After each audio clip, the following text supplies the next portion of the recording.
എല്ലാ സഹോദരങ്ങൾക്കും നമ്മുടെ യൂട്യൂബ് ചാനലിലേക്ക് സ്വാഗതം. അപ്പോൾ ആദ്യം നമുക്കൊരു വീഡിയോ ക്ലിപ്പ് കണ്ടിട്ട് വരാം. അതിനുശേഷം നമുക്ക് അതേക്കുറിച്ച് ചർച്ച ചെയ്യാം.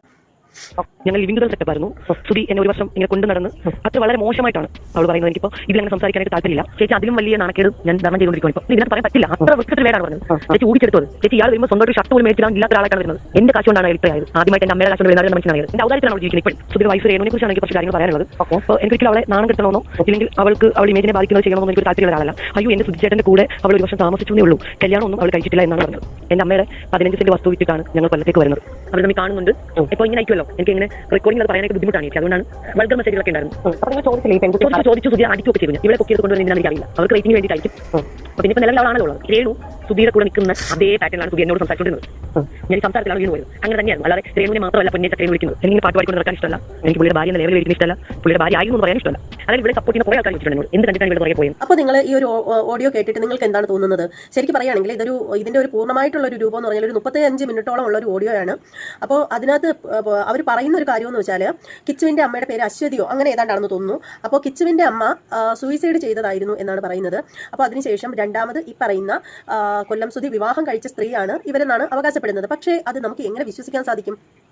ഇവർ ഇത്രയും നാളും ഒളിവിലായിരുന്നോ? ഇത്രയും നാളും അവരെ കുറിച്ചിട്ട് ഇങ്ങനെ ഒരു രണ്ടാം ഭാര്യയെ കുറിച്ചിട്ടുള്ള ഒരു വിവരവും നമുക്ക് കിട്ടിയിട്ടുണ്ടായിരുന്നില്ല.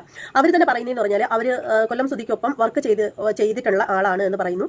വിവാഹം കഴിഞ്ഞ് അവർ കുറേ വർഷങ്ങൾ, എനിക്ക് തോന്നുന്നു ഒരു 5 വർഷത്തോളം അവർ ഒരുമിച്ച് ജീവിച്ചതാണെന്നും പറയുന്നുണ്ട്. അപ്പോൾ ശരിക്കും കൊല്ലം സുധിയുമായിട്ട് വളരെ ഇഷ്ടത്തിലായതിനു ശേഷമാണ് ഇവരെ കൊല്ലം സുധി വിവാഹം കഴിക്കുന്നത്. എന്നാൽ വിവാഹം കഴിച്ചതിന് ശേഷം ഇവർ തമ്മിൽ ഒരുമിച്ച് ജീവിക്കവേ തന്നെ ഈ രേണു സുധിയും കൊല്ലം സുധിയും തമ്മിൽ അടുക്കുകയും അവർ തമ്മിൽ അനാവശ്യമായിട്ടുള്ള ചാറ്റുകളൊക്കെ ഇവർ കണ്ടു. അതിൻ്റെ പേരിൽ ഇവർക്കിടയിൽ വലിയ പ്രശ്നം ഉണ്ടായി. പിന്നെ ഒടുവിൽ ഇവർ കൊല്ലം സുധിയെ തല്ലുക വരെ ചെയ്യുന്ന ഒരു അവസ്ഥയിലേക്കൊക്കെ വന്നു എന്നൊക്കെയാണ് ഇവർ പറയുന്നത്. ഒടുവിൽ കൊല്ലം സുധിക്ക് ആ ഒരു സമയത്ത് കോമഡി സ്റ്റാറിന്റെ ആ ഒരു ഇവരുടെ ടീം വിജയിച്ചപ്പോൾ കുറച്ചധികം കാശ് കിട്ടിയപ്പോൾ ഒരു പുതിയ ഫോൺ വാങ്ങിച്ചിട്ടുണ്ടായിരുന്നു. അത് കൊല്ലം സുധിയുടെ കയ്യിൽ നിന്നും പിടിച്ചു പറിച്ച് ഇവർ അലമാരിയിലേക്ക് എറിഞ്ഞു. അതിനെ ആ ഒരു ഫോൺ നശിപ്പിച്ചു എന്നൊക്കെ ഇവർ പറയുന്നുണ്ട്. ശരിക്കും പറയുകയാണെങ്കിൽ ഇവർ പറയുന്നതിൽ എത്രത്തോളം വാസ്തവം ഉണ്ടെന്ന് നമുക്കറിയില്ല. ശരിക്കും അതല്ലെന്നുണ്ടെങ്കിൽ ഇത്രയും വർഷമായിട്ടും ഇങ്ങനെ ഒരു ആൾ മറന്നീക്ക് പുറത്ത് വന്നിട്ടില്ല എന്ന് പറയുമ്പോൾ തന്നെ അതിൽ എന്തോ വിശ്വസിക്കാൻ തോന്നുന്നില്ല. തോന്നാത്തതിന് കാരണം എന്ന് പറഞ്ഞാൽ ഒന്നുകിൽ ഒരു ആരോപണം ഉന്നയിക്കുമ്പോൾ ആ ആരോപണം ഉന്നയിക്കുന്ന ആളിന്റെ പേരെങ്കിലും ഒന്ന് പറയാനുള്ള ഒരു സാമാന്യ മര്യാദ കാണിക്കണം. അവർ പറയുന്നുണ്ട് അവർക്ക് കൊല്ലം സുധിയുടെ ഭാര്യയായിരുന്നു എന്ന് പറയുന്നത് പോലും ഇഷ്ടമല്ല. അതായത് ഇവരും കൊല്ലം സുധിയും തമ്മിൽ വിവാഹം കഴിക്കാതെ ഒരുമിച്ച് ജീവിച്ചു എന്ന് രേണു സുധി പറഞ്ഞതിന്റെ അടിസ്ഥാനത്തിൽ ഇവർക്ക് ഒരുപാട് മാനസികമായിട്ട് ബുദ്ധിമുട്ടുകൾ ഉണ്ടായി. അതിന്റെ പേരിലാണ് ഇവർ ഈ ഒരു കാര്യം വെളിപ്പെടുത്താനായിട്ട് മുന്നോട്ട് വന്നത് എന്നാണ് ഇവർ പറയുന്നത്. കാരണം ഇവർക്കൊരു ലൈഫുണ്ട്. ശരിക്കും ഇവർ വിവാഹം കഴിഞ്ഞ് ജീവിക്കുകയാണെന്ന് തോന്നുന്നു. ഒന്നും വ്യക്തതയില്ല. ഇവർ പറയുന്ന ഒരു കാര്യത്തിനും വ്യക്തതയില്ല. അപ്പോൾ ഇവർ പറയുന്നത് അങ്ങനെയാണ്.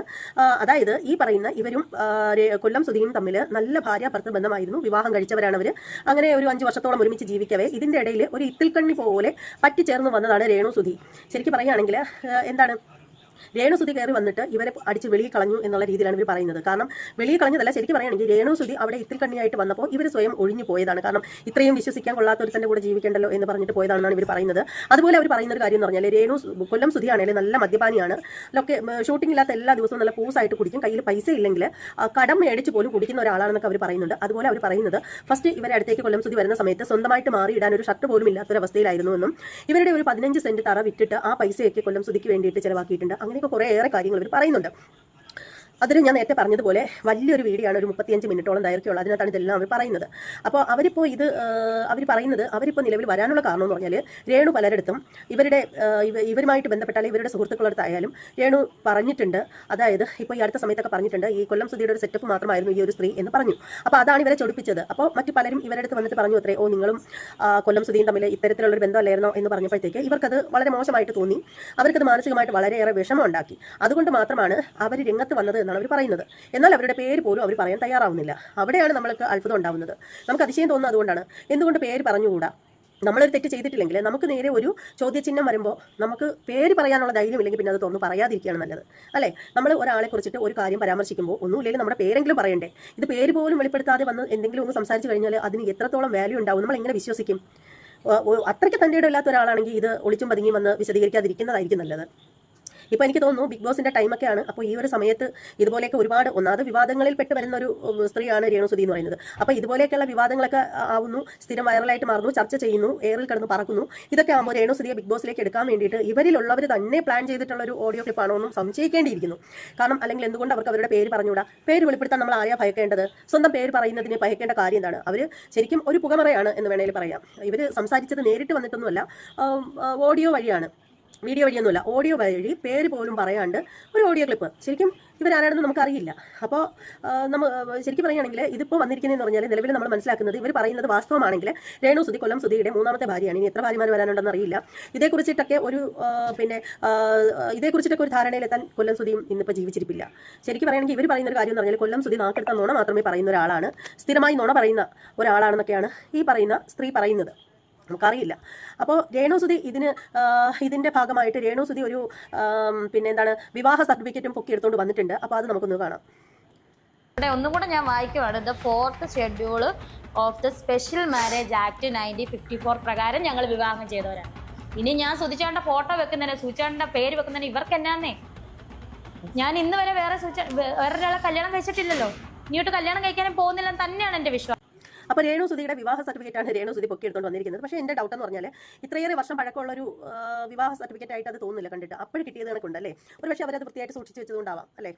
അപ്പോൾ അതെന്തെങ്കിലും തന്നെ ആയിക്കോട്ടെ, നമ്മളിപ്പോൾ എല്ലാത്തിൻ്റെയും ഇടയിൽ ഡൗട്ട് കാണിക്കേണ്ട കാര്യമില്ല.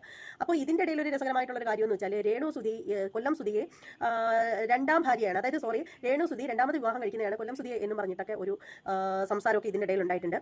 അപ്പോൾ ആദ്യം വിവാഹം കഴിച്ച ആളെന്ന് പറഞ്ഞാൽ ഒരു പാസ്റ്റർ ആണെന്നൊക്കെ പറയുന്നുണ്ട്. അപ്പോൾ ആ ഒരു പാസ്റ്ററിൻ്റെ പേര് ബിനു എന്നോ മറ്റോ ആണ്. പുള്ളിക്കാരൻ ഇപ്പോൾ രംഗത്ത് വന്നിട്ടുണ്ടെന്നൊക്കെയാണ് പറയുന്നത്. അതേക്കുറിച്ച് ഒരുപാട് കമൻറ്റുകളും കാര്യങ്ങളും ഒക്കെ വരുന്നുണ്ട്. ഇങ്ങനെ ഒരു ആൾ ഉണ്ട്.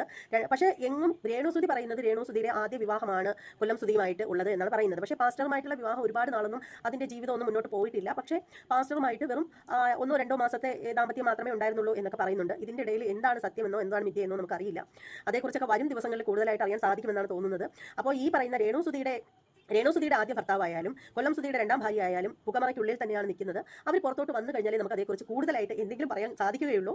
അപ്പോൾ ഈ ഒരു വീഡിയോ കണ്ടിട്ട് നിങ്ങൾക്ക് എന്താണ് തോന്നുന്നത് എന്ന് വെച്ചാൽ നിങ്ങൾ വന്നിട്ട് കമൻറ്റ് ചെയ്തേക്കുക. ഇതിൻ്റെ ഇടയിൽ വന്നിട്ട് രേണുസുതിയെ പറ്റി നമ്മൾ എന്തെങ്കിലും പറയുമ്പോൾ ഉടനെ നമ്മുടെ കഴുത്ത് കൊണ്ടുപോകാനായിട്ട് നിൽക്കുന്ന ടീംസുകളുണ്ട്. അവരോട് പറയാനുള്ളത് കൊണ്ടുകൊണ്ട് പോയി കിടന്ന് ഉറങ്ങും എന്ന് മാത്രമേ ഉള്ളൂ, അല്ലാതെ ഇത് കൂടുതലായിട്ടൊന്നും അവരോട് പറയാനില്ല. അപ്പോൾ വീഡിയോ കുറിച്ചിട്ടുള്ള നിങ്ങളുടെ അഭിപ്രായങ്ങളൊക്കെ കമൻറ്റ് ചെയ്തേക്കുക. അതുപോലെ തന്നെ ആരെങ്കിലും നമ്മുടെ ചാനൽ ഇതുവരെ സബ്സ്ക്രൈബ് ചെയ്യാതെ ഉണ്ടെങ്കിൽ ഒന്ന് സബ്സ്ക്രൈബ് ചെയ്ത് ബെല്ലൈക്കൻ കൂടി ഒന്ന് ഓണാക്കി വെക്കുക. ഇനി മറ്റൊരു വീഡിയോയുമായി വരുന്നത് വരെ എല്ലാവർക്കും ബൈ.